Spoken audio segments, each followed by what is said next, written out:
bien, bonjour. Comme l'a dit, voilà, j'enseigne donc ici l'histoire de l'Église et j'ai donc pu saisir un peu dans mes deux formations aussi l'importance de la double approche en fait théologique et historique de l'Église et de son mystère pour l'appréhender donc dans l'histoire. Pour le croyant, l'Église est plus qu'une simple institution. Le père Louis Bouillet le rappelait, ce qui distingue l'Église de toute institution humaine, c'est d'abord que le Christ est en elle. Donc, sa longue histoire, enracinée dans la Bible, est encore la nôtre aujourd'hui. Et en fait, la manière dont nous percevons ce qu'est l'histoire et la manière dont nous y entrons, eh bien, influence notre rapport au Christ et notre adhésion à l'Église. Il y a une spécificité de l'histoire de l'Église qui est légitime. On a donc une approche croyante de son histoire. Mais il y a également, au plan pastoral, une urgence vraiment certaine à restaurer une connaissance rigoureuse de l'histoire de religion face aux vues étriquées et aux rancœurs que l'histoire a parfois nourries. La compréhension d'une histoire commune avec ses ombres et ses lumières est source de paix et ouvre à l'insertion personnelle dans une histoire dont la dimension universelle devient chaque jour plus évidente. L'acuité de la question apparaît dans les débats sur les programmes de l'histoire au sein d'une société laïque. Ça apparaît aussi dans l'émotion universelle suscitée par la destruction des sites archéologiques et aussi dans la nécessité du dialogue interreligieux pour répondre en fait à la violence qui s'exprime sous couvert de religion. L'historien Bernard Cotteret affirmait à propos de Calvin « La foi est un objet historique non identifié ». Peut-on s'en contenter ? L'histoire de l'Église se trouve au croisement des discours entre la théologie et l'histoire. Sans nier la légitime distinction de ces deux approches, il ne faut ni les opposer ni les réduire l'une à l'autre. Si les théologies de l'histoire semblent écraser parfois la contingence des faits humains, une méthodologie strictement agnostique ne permettra pas de saisir ce que l'Église porte en elle d'éternité et qui, pourtant, en fait, influence et oriente l'action concrète des hommes dans le temps selon la foi qu'ils professent. Au début du XXe siècle, en pleine crise moderniste, Maurice Blondel avait exposé les enjeux de l'application de la méthode historico-critique à la Bible et à l'histoire de l'Église. Mais les données principales de l'équation, histoire, théologie et Église, ont évolué en un siècle. Aux nouvelles approches de l'histoire correspondent aujourd'hui de nouvelles approches théologiques et surtout, depuis Vatican II, un approfondissement du mystère de l'Église et du monde justifie d'approfondir une question qui s'impose à chaque époque. Mon exposé comprendra donc 3 temps, l'exposition du mystère de l'Église, les apports des méthodes scientifiques dans la quête de vérité de cette histoire, et puis les enjeux actuels d'un juste rapport à l'histoire pour la paix du monde et la nouvelle évangélisation. Donc d'abord, l'Église comme mystère de la foi. La catégorie de mystère, selon Gabriel Marcel, ne désigne pas quelque chose d'irrationnel, mais une rationalité si grande qu'elle est toujours à approfondir. L'Église est peuple de Dieu, corps du Christ et temple de l'Esprit, une, sainte, catholique et apostolique. Chaque détermination est imparfaite pour définir l'Église, mais en fait, toutes se complètent et convergent pour désigner le mystère qui habite en elle et l'englobe. L'Église est peuple de Dieu dans l'Ancien et le Nouveau Testament. Le mot Église vient du grec « ecclésia », utilisé dans la Bible des Septante pour traduire l'hébreu « kahal », qui désigne l'assemblée du peuple convoquée par Dieu. En ce sens, l'Église est la réponse commune de l'homme à l'appel de Dieu.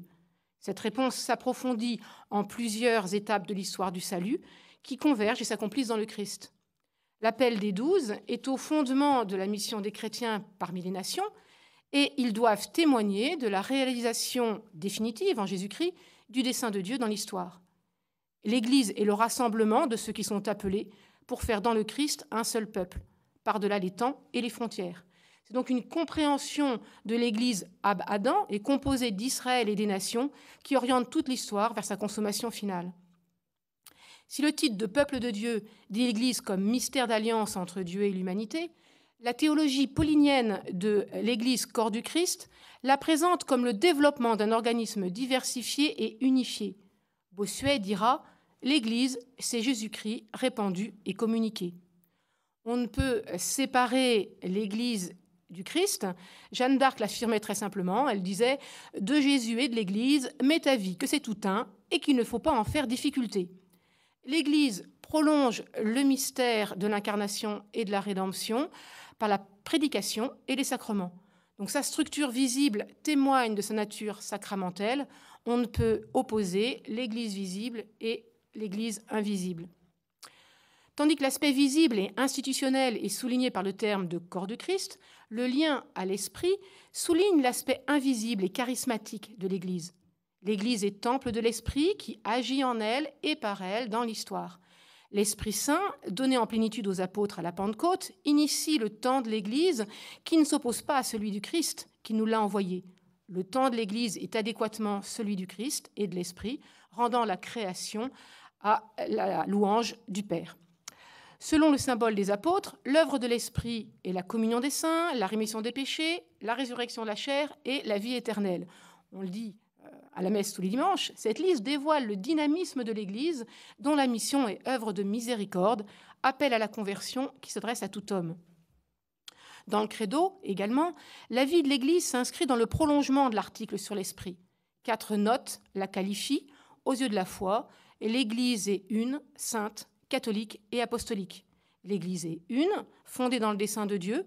Cette unité est mise à mal dans l'histoire, mais elle subsiste malgré la division des chrétiens. Dans le dialogue œcuménique, elle est plus à reconnaître qu'à promouvoir. En Christ, dit le Concile, nous ne formons qu'une seule famille.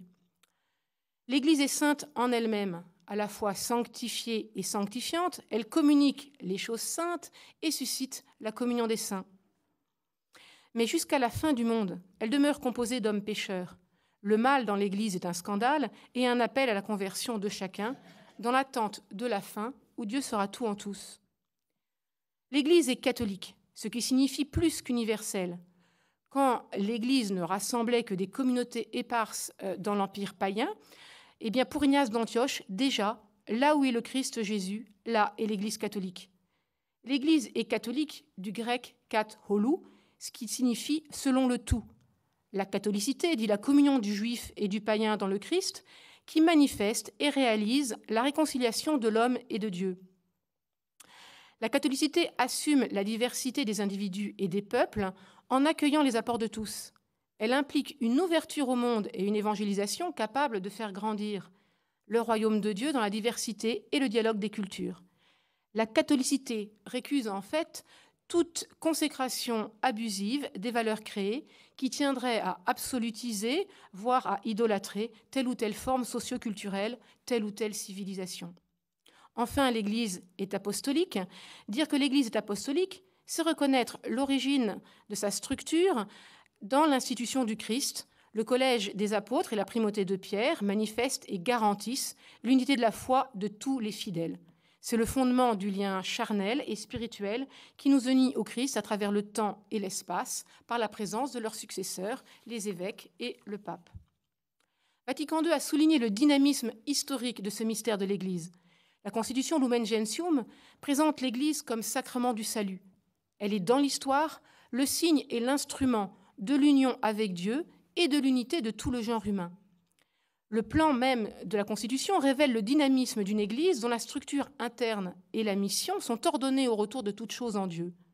Le chapitre 1 présente l'Église dans le dessein éternel de Dieu, ayant son origine et son achèvement dans la communion trinitaire. Pour Clément d'Alexandrie, déjà, de même que la volonté de Dieu est une œuvre, et cette œuvre est appelée le monde, ainsi son dessein est le salut des hommes, et ce dessein s'appelle l'Église. Le père de Lubac considère l'Église comme une mystérieuse extension de la Trinité dans le temps, qui s'effectue selon le mouvement d'exitus et de reditus, c'est-à-dire de sortie et de retour de toutes choses en Dieu, qui fonde le dynamisme de l'histoire, de la création et du salut, conservé donc dans le plan de Lumen Gentium. Le chapitre 2, consacré au peuple de Dieu, renoue avec la vision patristique et médiévale de l'Église, interdisant toute réduction du peuple de Dieu à une simple société humaine. En marche vers la cité future et permanente, le peuple de Dieu, enraciné dans le monde, se compose des citoyens d'un royaume qui, par sa nature même, n'est pas de la terre, mais du ciel. Les chapitres 3 et 4 associent structure hiérarchique de l'Église et fidèles laïcs.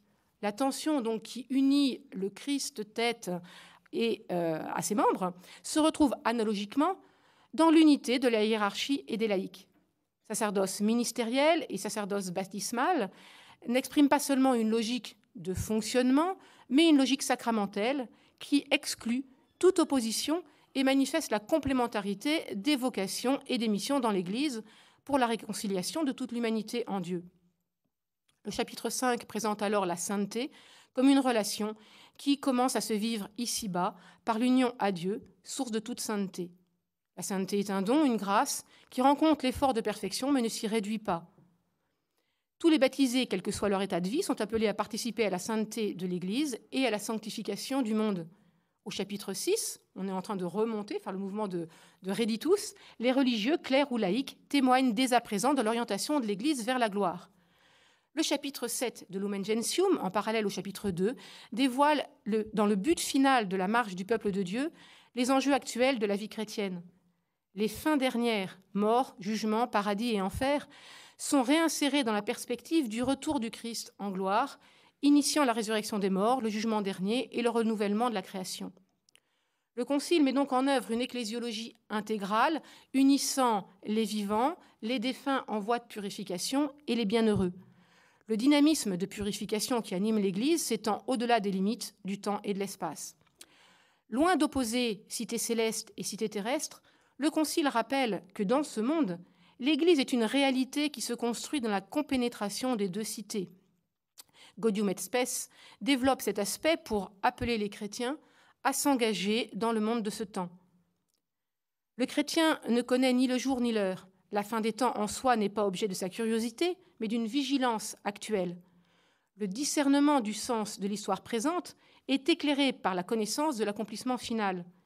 L'accomplissement de l'histoire du salut en Jésus-Christ donne à l'histoire universelle son sens comme direction, mais également comme signification. Dans l'entre-deux, le croyant peut librement discerner, s'orienter et tenir dans l'espérance. L'Église porte le grave devoir de rappeler sans cesse l'urgence de cette responsabilité personnelle et communautaire de l'homme dans l'histoire. Les périls d'une eschatologie mal comprise se sont révélés à plusieurs reprises dans l'histoire.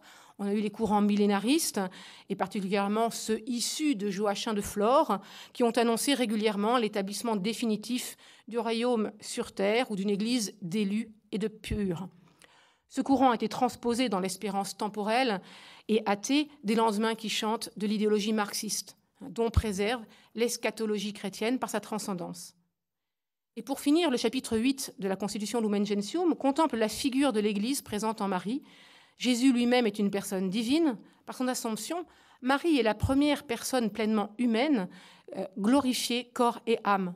L'Église trouve en elle le gage de la distinction de chacun de ses membres. L'histoire personnelle n'est pas abolie dans la gloire. Donc de cette première partie, on peut tirer quelques conséquences pour l'histoire de l'Église. L'histoire croyante dépasse le cadre d'une Église visible et institutionnelle, catholique et romaine. L'histoire de l'Église prend en compte tous les aspects de la vie du peuple chrétien et pas seulement ceux de la hiérarchie. L'Église doit poser un discernement dans les ombres et lumières de son histoire. Et le mystère de l'Église conduit à reconnaître et est garant du mystère de l'histoire. Maintenant, pourquoi et comment étudier et transmettre l'histoire de l'Église ? L'histoire du salut est un développement organique aboutissant jusqu'en nous. La Bible n'est pas un simple document du passé, mais ce qui nous permet de repérer dans le passé les lignes de force qui aboutissent jusqu'en nous. Car s'il n'y a pas le sens de la continuité et du développement de cette histoire jusqu'en nous, toute la religion apparaîtra comme une chose morte, comme un objet de musée. L'histoire de l'Église n'est pas un passé révolu. C'est une histoire toujours vivante qui doit témoigner de la manière en fait dont l'Évangile a été reçu, vécu, s'est incarné et s'incarne encore aujourd'hui dans la diversité des cultures. En ce sens, les actes des apôtres constituent une première histoire de l'Église. Luc écrit son double récit Évangile-Actes comme une histoire enracinée dans celle d'Israël, centrée sur le mystère du Christ, mais qui se poursuit dans l'Église. Pour conforter la foi de Théophile, Luc construit son récit en soulignant toutes les médiations qui ont conduit la parole de salut jusqu'à lui. Ensuite, eh bien, comme tout bon historien, il laisse l'histoire se poursuivre. À Théophile et à nous d'en écrire la suite. Il a aussi, dès le premier chapitre des Actes, rappelé à son lecteur l'importance de l'engagement dans l'histoire contre toute tentation à attendre la fin des temps. Car, dit-il en Actes 1,7, « Il ne vous appartient pas de connaître les temps et moments que le Père a fixés. » Le modèle de l'histoire ecclésiastique est ensuite Eusèbe de Césarée, qui associe, non sans danger d'ailleurs, l'histoire de l'Église à celle de l'Empire romain. Mais les historiens médiévaux ont ensuite aussi hérité de toute la méthode des historiens de l'Antiquité païenne. Ils ont plus ou moins associé leur effort critique et ils ont aussi hérité de leur attrait pour les grands personnages.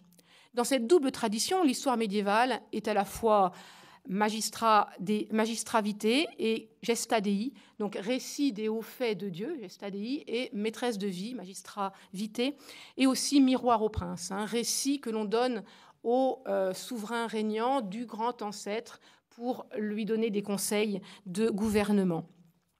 En étant consciente de résumer ici trop bien succinctement le déroulement, on peut dire que l'avènement d'une histoire conçue comme science autonome de la théologie et du pouvoir politique s'est amorcé à la Renaissance, s'est accentué au XVIIe siècle et s'est affirmé dans le contexte intellectuel du XIXe siècle, en fait dans un contexte qui était influencé par le positivisme. La méthode historique a ensuite été influencée par la perspective plus sociale de l'école des Annales, parfois imprégnée par une vision marxiste de l'histoire.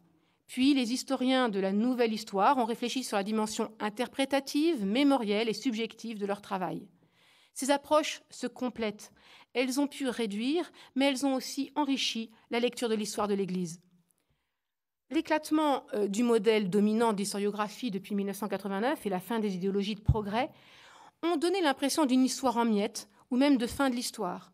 On reconnaît plutôt une nouvelle liberté de style et on assiste au renouvellement de la réflexion sur la discipline. Mais une méfiance s'est installée dans le public, croyant ou non, dans le rapport à l'histoire et la capacité des historiens à aborder le fait religieux. Dans le cours d'histoire que je donne, à tous les niveaux, je perçois l'urgence et le bienfait de restaurer une relation pacifiée à l'histoire, d'ouvrir les esprits à une approche renouvelée et un regard critique, au bon sens du terme, sur l'histoire. Découvrir l'histoire de l'autre peut ouvrir à la reconnaissance d'un patrimoine commun et d'une communauté de destin entre les hommes. Enseignant l'histoire à un public des plus variés, souvent issus de France ou d'ailleurs, eh bien, je suis frappée de voir combien la méthode historique, comme découverte de l'autre en tant qu'autre, au-delà des siècles et des frontières, permet un décentrement, une prise en compte de la diversité des cultures et des mentalités. Il faut souvent débarrasser les uns et les autres des poncifs sur la discipline. Pour beaucoup, l'histoire est une connaissance érudite sur un passé révolu qui ne les concerne en rien. Ils sont surpris alors de voir dans la vie des hommes d'autrefois des actions qui en fait engagent encore notre présent et des questions qui sont toujours d'actualité. Pour d'autres, en revanche, l'histoire est un chaos brûlant, source de culpabilité ou de revendications existentielles. Sans excuser les fautes, il faut alors éclairer le contexte, toujours particulier, rétablir la chronologie, éviter les anachronismes et les jugements péremptoires. Certains voient l'histoire engagée dans une dynamique de progrès temporel, d'autres vivent l'histoire humaine dans une nostalgie proche du mythe d'un âge d'or que le temps mènerait irréductiblement à sa dégradation. L'histoire doit prendre en compte le rapport entre rupture et continuité, générale et particulier, doctrine et réalité concrète. Et la question est vive en histoire religieuse. L'histoire n'est pas réservée à un cercle d'érudits. Elle est la réalité dans laquelle nous prenons conscience de notre commune humanité. Elle est surtout une discipline universitaire appartenant au champ des sciences humaines. Elle peut être aussi une réflexion croyante, méditant sur la relation d'un peuple ou d'une église avec Dieu. Le rapport à la vérité ne s'exprime pas dans les mêmes termes, mais tout récit fait sens, et possède donc un caractère d'argument par l'exposition ordonnée des faits qu'il relate. Dans une histoire plurielle, l'histoire scientifique est un métier, une discipline qui a ses méthodes. L'histoire n'est pas une science exacte, mais un récit probant et vérifiable des réalités accomplies. Si l'historien ne prétend pas détenir toute la vérité, son propos est vérifiable, comme l'impose l'usage des notes en bas de page. Comme discipline universitaire, c'est une pratique rigoureuse sur des sources, une recherche exigeante de vérité, sur la vie des hommes qui, proches ou lointains, ont toujours quelque chose de neuf à nous dire selon les questions que nous leur posons. Le travail de l'historien fait sens et manifeste la dignité de l'homme de chercher un sens à sa vie à travers l'apparent chaos des événements. La méthode historique, pour être la plus complète possible, cherche à croiser les approches selon 3 pôles, événementiel, structurel et herméneutique. C'est-à-dire, en premier lieu, la prise en compte chronologique des événements et des personnages de l'histoire, établissement d'une certaine objectivité des faits. Mais cette trame événementielle s'inscrit dans un vaste contexte qui nécessite de prendre en compte aussi les aspects sociologiques, économiques, culturels, envisagés dans le long terme. C'est le 2e pôle. Et enfin, un 3e pôle s'attache à la réception de l'événement, à sa médiatisation, à son interprétation. Pour donner un exemple concret qui concerne l'histoire du protestantisme, prenons le titre de l'étude de l'historien Marc Liénard. Martin Luther, un temps, une vie, un message. Un temps, c'est-à-dire 2e pôle, prise en compte du contexte, des structures. Une vie, c'est le 1er pôle, étude de l'engagement particulier d'un homme à travers les actes éminemment personnels qu'il pose dans la mesure où nous pouvons les saisir. Enfin, un message, 3e pôle, cela implique la prise en compte de la réception et de l'interprétation des faits et du discours de Luther et sur Luther jusqu'à nous. L'histoire désigne à la fois l'établissement des faits, l'effort analytique de la recherche de leur cause et le récit interprétatif qui en est fait. Ces 3 pôles, soulignés par Paul Ricoeur, loin de s'opposer, se conjuguent toujours à des degrés divers. C'est un chemin de connaissance qui ne procède pas par saut d'une étape à une autre, mais suscite un dynamisme entre 3 pôles qui s'approfondissent mutuellement. Tout en étant une recherche de vérité exigeante dans un contexte donné, le travail de l'historien participe à la vie de l'histoire sans la figer dans un achèvement trompeur. Il y a une modestie du travail de l'historien. Sa quête de vérité, pour être bienveillante, se veut éminemment rationnelle et critique au sens noble du terme. Et la recherche de l'historien s'insère dans un travail collectif qui progresse dans la collaboration et le dépassement des essais de chacun. C'est la communauté scientifique. L'historien doit établir la vérité, sachant que celle-ci est susceptible d'une relecture qui échappera ainsi à la pure subjectivité comme à l'objectivité pure. L'homme immergé dans l'espace et le temps ne peut saisir le sens plénier de l'histoire. S'il y a justement un domaine de la connaissance humaine où la foi elle-même nous dit expressément que la vérité ultime nous échappe, c'est bien l'histoire. De la bouche même du Christ, nous ne savons ni le jour ni l'heure. Et le cardinal Balthazar rappelait que dans l'enchaînement des vies humaines, toute vie chrétienne apporte une modification possible du sens des précédentes. Il disait, au minimum, on ne peut donc pas dire, au point de vue de la théologie de l'histoire, que chaque temps et chaque vie considérée en soi contiennent en eux un sens immuable. La destinée de tous est entrelacée. Avant que le dernier ait vécu, il est impossible d'apercevoir avec une clarté définitive ce qu'a été le sens du premier. Donc, voyons maintenant la question de l'histoire religieuse. La naissance et les mutations des sciences humaines ont eu et ont encore un impact sur la lecture croyante de l'histoire. Une science n'est jamais un problème pour la théologie, mais le théologien doit apprendre à l'arrimer à son travail de manière fidèle à la raison et à la foi. Les achoppements du débat entre théologiens et historiens en matière religieuse ont souvent pour raison, de part et d'autre, la crainte d'un empiètement mutuel ou, au contraire, le refus de sortir de domaines de compétences conçus comme cloisonnés. Alors que finalement, dans des approches légitimement distinctes, ils se rejoignent dans l'observation d'un même mystère. Parler de religion dans les établissements scolaires français suscite des raideurs, des inquiétudes, voire des soupçons, tant dans les milieux croyants que non croyants.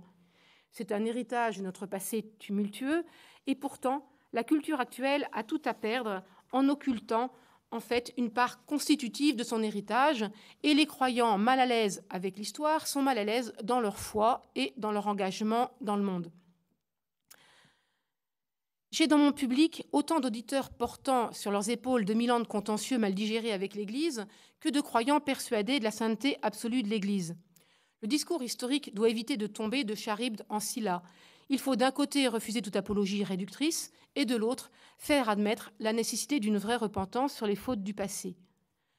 Même pour un non-croyant, la référence aux religions est nécessaire, non seulement pour décrypter le patrimoine artistique, mais aussi pour comprendre l'émergence des concepts de liberté, de personnes humaines, voire même des sciences, au sens moderne du terme, qui ne sont pas apparus par hasard dans une culture marquée par la pensée judéo-chrétienne et musulmane. Réfléchir sur l'histoire, c'est aussi acquérir une méthode permettant d'approfondir une question en s'affranchissant du prêt-à-penser qui exonère bien souvent de réfléchir. Par exemple, dans le cas de la violence des croisades, il importe de replonger dans la diversité des phénomènes en plaçant une bonne chronologie, d'expliquer le contexte et de cerner les mentalités. Benoît XVI a récusé très justement l'association de la violence à la religion. Il disait « Les manifestations de violence ne peuvent être attribuées à la religion en tant que telle, mais aux limites culturelles dans lesquelles elle est vécue et se développe dans le temps. » Je fais apprendre cette phrase par cœur à mes étudiants. C'est un appel à entrer dans la démarche historique pour comprendre justement ces limites culturelles qui sont, à ce moment-là, au moment des croisades, en fait le système de chrétienté. Et c'est aussi un appel à refuser, pour toute religion, l'assimilation entre violence et authentique aspiration religieuse.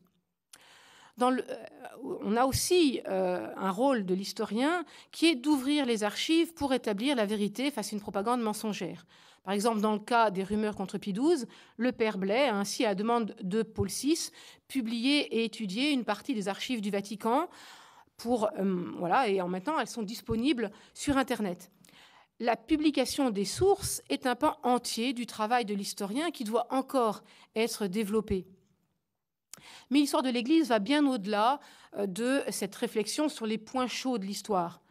Un parcours général permet d'établir une vision chronologique cohérente de la vie de l'Église, de son origine à nos jours. Il faut sortir là de la sectorisation académique trop étroite pour saisir la continuité et les changements d'une réalité qui est toujours vivante aujourd'hui. Retracer l'expansion du christianisme, c'est d'abord explorer la fondation de l'Église par le Christ en Judée, au carrefour des civilisations juives et hellénistiques, puis les développements de l'Église dans l'Empire païen, jusqu'à son statut de religion officielle sous les empereurs chrétiens. C'est voir aussi la lente évangélisation des populations, l'évolution des institutions et de la liturgie. L'élaboration du dogme et la discipline s'effectuent au milieu de difficultés qui sont à la fois internes, on a des schismes et des hérésies, des difficultés sont aussi externes avec les persécutions, les guerres, les invasions. L'Église résiste à ces différents assauts et s'adapte aux transformations profondes de la civilisation qui donnent naissance peu à peu à la chrétienté médiévale. Loin de l'immobilisme, le Moyen-Âge est rythmé par de nombreuses réformes. L'Église, tour à tour, subit, encadre et oriente les changements de la société, tandis que la chrétienté latine s'éloigne des églises d'Orient. Les réformes carolingiennes, clunisiennes et pontificales, l'élan de Cîteaux, des ordres mendiants et de l'université vont porter peu à peu la civilisation occidentale vers le sommet du XIIIe siècle, avant la lourde crise institutionnelle et spirituelle du bas Moyen-Âge. La chrétienté latine est ensuite confrontée à l'éclatement confessionnel issu des réformes protestantes. Après une lente prise de conscience de la gravité de la crise et le difficile aboutissement du Concile de Trente, le réveil catholique permet de mettre en œuvre bien plus qu'une contre-réforme, mais une véritable réformation de l'Église qui se déploie pendant le siècle des saints. Parallèlement, le christianisme se répand sur tous les continents à la suite des grandes découvertes. Puis la contestation du siècle des Lumières, le séisme de la Révolution française, les mutations de la société industrielle et les progrès des sciences bousculent les représentations traditionnelles de l'homme, du monde et de Dieu. Peu à peu, l'Église prend conscience de l'exigence d'une réponse chrétienne adaptée à ces nouveaux défis. Au XXe siècle, l'Église est confrontée au développement des idéologies, mais un nouvel élan missionnaire, les martyrs de tous les totalitarismes et le renouveau insufflé à Vatican II donnent à l'Église de poursuivre sa mission. En complément d'un parcours chronologique, une autre approche permet de cerner aussi les thèmes spécifiques à l'histoire de l'Église, rapport mythe et histoire, liens politique et religion, vie des saints, concile, pape, un ordre religieux, une expérience d'évangélisation. Tout cela sont des champs particuliers qui possèdent aussi des outils qu'il faut connaître pour bien les explorer. Que ce soit dans l'étude des saints ou des ordres religieux, il est frappant de constater combien le modèle initial de configuration au Christ ou la vie des premiers pères du désert inspire une multitude de modèles qui sont toujours situés dans un contexte historique et adaptés aux besoins d'une époque. Le rapport du politique et du religieux qui a suscité et suscite tant de tensions dans l'histoire du christianisme évolue entre deux tentations que l'on peut caricaturer comme le césaropapisme et la théocratie, ingérence de l'État dans les affaires de l'Église ou vice-versa. La recherche d'un équilibre mouvant plus ou moins juste selon les époques est nécessaire pour préserver la distinction sans confusion ni séparation entre le temporel et le spirituel qui est propre au christianisme, tout en préservant la liberté de l'Église. Enfin, étudier les autres confessions chrétiennes, pas seulement du point de vue catholique, mais en écoutant la manière dont protestants, orthodoxes ou orientaux lisent leur propre histoire et la nôtre, suscite un approfondissement considérable de notre vision de l'Église. De même, accepter toute recherche honnête, d'où qu'elle vienne, contribue à enrichir notre compréhension de l'histoire du christianisme. On se découvre aussi, bien souvent, dans le regard de l'autre. Apprendre à poser un regard rigoureux sur l'histoire de l'Église, respectueux mais sans apologie réductrice, peut non seulement apaiser des tensions multiséculaires, mais ouvrir à une meilleure compréhension de ce qu'est l'Église et de sa mission. Il faut parfois rappeler aux croyants que leur religion est foncièrement historique, puisqu'elle proclame un Dieu qui se révèle dans l'histoire et qui s'y est incarné.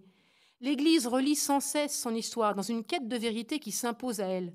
Par fidélité au témoignage qu'elle veut porter, eh bien, elle doit porter un regard sur son insertion dans le monde.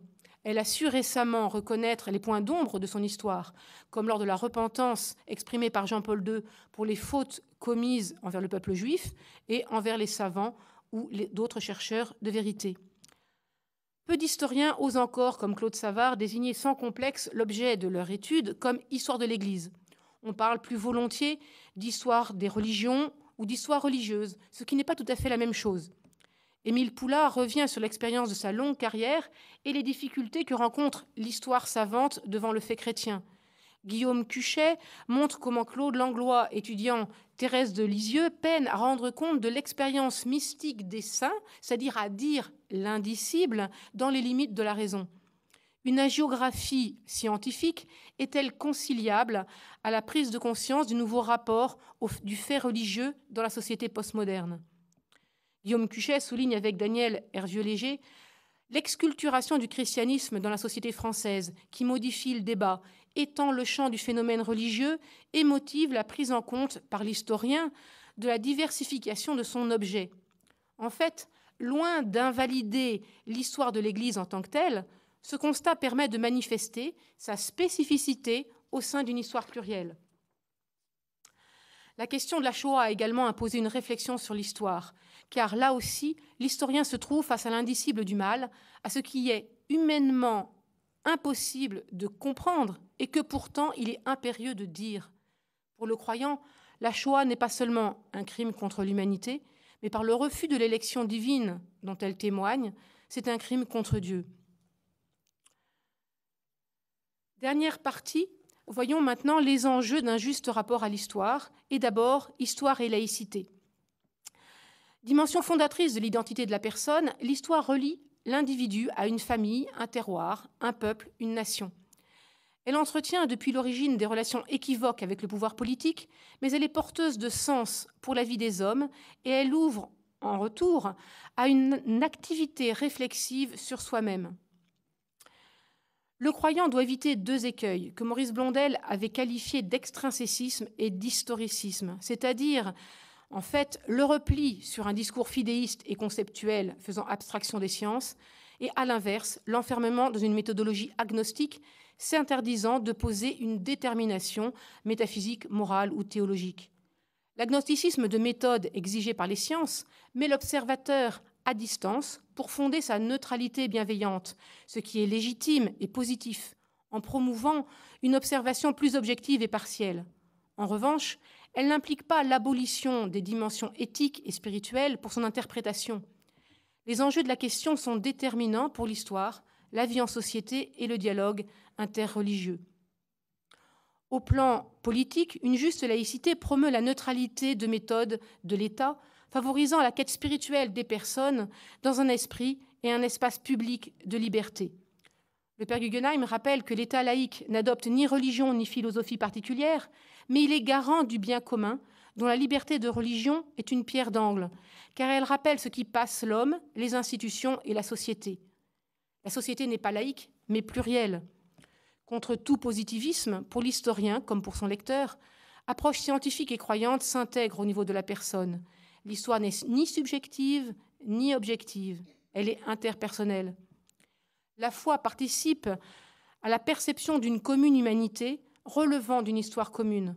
Renouer le dialogue entre la foi et une méthode historique débarrassée l'une comme l'autre de leur intransigeance peut contribuer à soutenir les quêtes individuelles et à construire un espace commun, respectueux des valeurs spirituelles et religieuses, qui sont la dimension la plus profonde de l'histoire et des institutions. Autre point, il faut reconnaître l'unité et la distinction de l'histoire cosmique, humaine et sainte. Pour le théologien qui scrute l'enjeu spirituel de l'histoire humaine, celle-ci apparaît au sein d'une interprétation du sens du monde, de la création divine, de son histoire déchue et rachetée. Histoire cosmique, humaine et sainte sont toutes à la fois unies et distinctes. On sait, pour le croyant, la célébration eucharistique est source et sommet de la vie chrétienne et qu'elle condense toutes les phases de l'histoire du salut, associant chaque personne, la communauté humaine, au cosmos, dans une communion à la vie divine, anticipant la gloire à venir. Mais la complexité de la temporalité humaine et son insertion dans le cosmos est désormais mieux perçue par les historiens. Emmanuel Leroy-Ladurie a dirigé toute une enquête sur l'histoire du climat, qui est d'un grand intérêt pour l'histoire humaine et n'est pas sans conséquence pour l'histoire de la spiritualité. Ainsi, le refroidissement climatique, repéré à partir du début du XIVe siècle, suscite mauvaise récolte et famine qui se conjuguent à la grande peste de 1348 et aux ravages de la guerre de Cent Ans. Cela suscite dans les mentalités une obsession de la mort et du péché dont l'Église n'est pas sortie indemne. Fernand Braudel, dans son étude sur la Méditerranée au temps de Philippe II d'Espagne, distingue 3 temps. Un temps long, quasi immobile, étroitement lié à la réalité géographique, un temps social, plus resserré, sur lequel le temps court des actes personnels des hommes se dissipe presque. L'analyse que fait Labrousse des causes de la Révolution française utilise également une triple temporalité sur le long, le moyen et le court terme. En prendre conscience n'est pas indifférent pour le chrétien, qui ne doit pas mépriser son enracinement dans l'histoire et dans le monde pour y exercer sa liberté au milieu de contraintes réelles de son action qui ne sont pourtant jamais des déterminismes historiques. L'accueil de la réflexion des sciences humaines est une des conditions pour construire l'humanisme pleinement cosmique et intégralement christique qui constitue l'horizon de la foi chrétienne. En conclusion, histoire humaine et histoire sainte, méthode historique et méthode théologique sont 2 pôles inséparables et complémentaires dans le respect de leur distinction. Comprendre l'histoire de l'Église, pour un croyant, c'est comprendre comment la parole de salut est parvenue jusqu'en nous, à travers les ombres et les lumières de l'histoire humaine, pour la transmettre à notre tour. L'exposé chronologique, presque linéaire, se refuse à toute systématisation. C'est toujours à travers et dans une analyse historiquement rigoureuse que se dévoile une cohérence, un sens que la révélation éclaire, permettant de discerner les lignes de force, les tournants et les retournements dans le dynamisme d'une histoire pleinement humaine, qui n'est pourtant jamais neutre théologiquement, mais toujours orientée positivement ou négativement, et toujours susceptible de redressement. La reconnaissance de la transcendance de l'histoire, loin d'anéantir l'histoire humaine, lui donne tout son sens, dans une pleine conscience des enjeux de toute histoire, personnelle, ecclésiale, cosmique.